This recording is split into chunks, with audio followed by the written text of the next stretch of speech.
وہ کھجور کے درخت کی طرح اونچے قد کے مالک اور پہاڑیوں کو توڑ سکتے تھے۔ امام صادق علیہ السلام نے بھی ان کے قد کو کھجور کے درخت سے شباہت دی ہے۔ ایک اور ماخذ میں بھی کہا گیا ہے کہ ان کے قد بہت اونچے تھے۔ آج کے لوگ اپنی طاقت، دولت اور تعمیرات کے کام میں مہارت کے لیے مشہور تھے، لیکن وہ مغرور، نافرمان اور غیر اخلاقی کاموں میں ملوث ہو گئے۔ انہوں نے خدا کے رسولوں کی رہنمائی سے انکار کیا اور انہوں نے توبہ کی دعوت سے انکار کیا۔ بعض مفسرین کے عقیدے کے مطابق قوم عاد کے متعلق قرآن کی آیات کے ظاہر سے یہ نتیجہ نکال سکتے ہیں کہ اس قوم کی اپنی ایک تہذیب تھی اور ترقی یافتہ افراد تھے، اور اسی طرح ان کے شہر آباد اور ان کی زمینیں کھجور کے درختوں، باغوں سے بری ہوئی تھیں۔ سورہ فجر کی آیت نمبر 8 میں ان کے ایک شہر کے بارے میں آیا ہے، التی لم یخلق مثلھا فی البلاد، کسی سرزمین میں اس جیسا شہر نہیں بنایا گیا۔ قوم عاد کھجور کے درختوں کے مالک اور کھیتی باڑی کرنے والے تھے، اور انہوں نے اپنے لیے پتھروں سے مضبوط بڑے گھر بنائے ہوئے تھے۔ قوم عاد کے جس شہر کے کھنڈرات عمان میں دریافت ہوئے ہیں، انہیں تاریخ میں ارم شہر کہا گیا ہے۔ یہ شہر کئی سو سال میں تعمیر ہوا۔ اس وقت لوگوں کی اوسط عمر 8 اور 900 سال ہوا کرتی تھی۔ یہ شہر بہت خوبصورت تھا۔ اس کے مکانات کی تعمیر میں سونے چاندی کا استعمال کیا گیا۔ باغ بنائے گئے جن میں خود کار پانی پہنچانے کا انتظام تھا۔ رنگ رنگ کے پھول اور پھل وہاں دستیاب تھے۔ اسی لیے تو آج جب ہم ارم شہر کے کھنڈرات کو دیکھتے ہیں تو حیران رہ جاتے ہیں کہ اس وقت کے لوگ کتنے ترقی یافتہ تھے۔ قوم عاد متعدد خداؤں کی پرستش کرتے تھے۔ وہ عبادت کے لیے ہر جگہ پر اپنے الگ بت بنا لیتے تھے اور زمین کے نیچے پانی ذخیرہ کرنے کے لیے سرداب بناتے۔ سرداب اس جگہ کو کہتے ہیں جو کسی عمارت کے نیچے بنائی جاتی ہے اور اس میں پانی کو محفوظ کر لیا جاتا ہے تاکہ وہ ٹھنڈا رہے اور استعمال کے لیے موجود رہے۔ قوم عاد نے بھی اس امید پر سرداب بنائے کہ ہمیشہ اسی دنیا میں رہنا ہے۔ حضرت ہود علیہ السلام ان کی ہدایت کے لیے بھیجے گئے۔ قرآن نے ہود علیہ السلام کے لیے قوم عاد کے بائی کا لفظ استعمال کیا ہے۔ اس تعبیر کی وجہ یہ ہے کہ حضرت ہود علیہ السلام قوم عاد سے تھے۔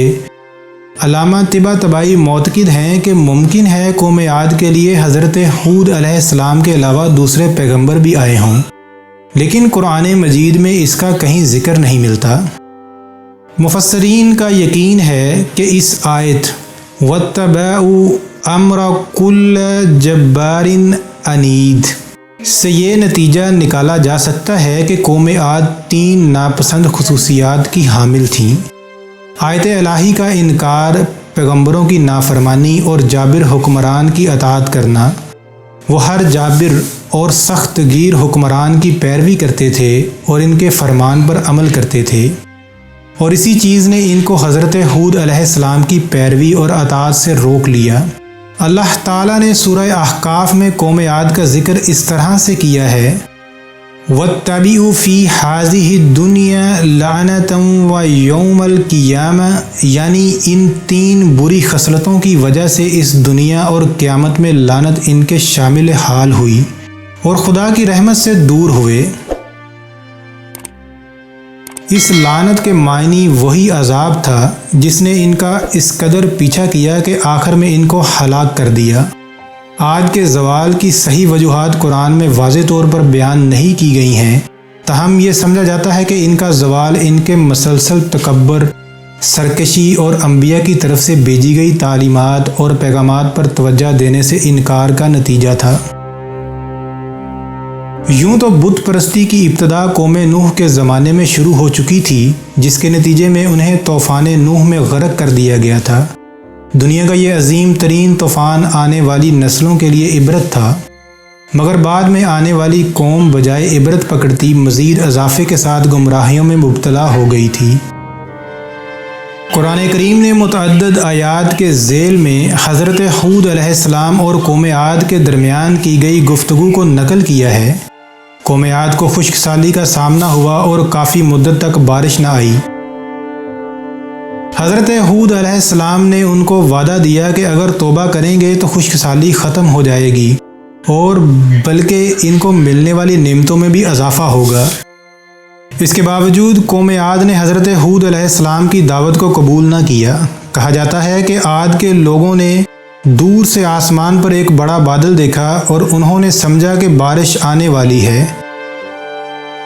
حالانکہ یہ عذاب والا بادل تھا۔ آخر 7 دن اور 7 رات مسلسل قوم عاد پر عذاب نازل ہوا۔ انصاف کا تقاضا تو یہ تھا کہ جو قوم برے کام کرے وہ تباہ ہو جائے، لیکن اللہ تعالیٰ اتنا رحیم و کریم ہے کہ انہیں بار بار موقع دیتا ہے کہ وہ اپنے اندر صدار پیدا کر لیں۔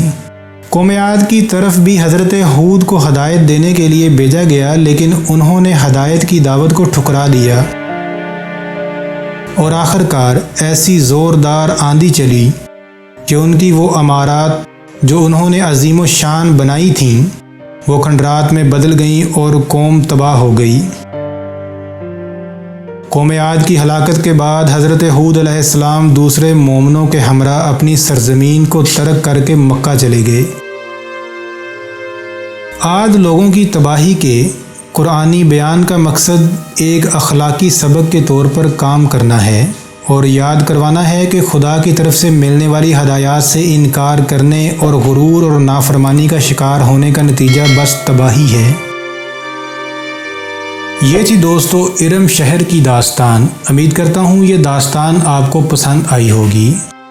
کیسی لگی یہ داستان کمنٹ میں لازمی بتائیے گا اور اس ویڈیو کو لائک اور شیئر کرنا مت بھولیے گا۔ ملتے ہیں اگلی ویڈیو میں۔ اللہ حافظ۔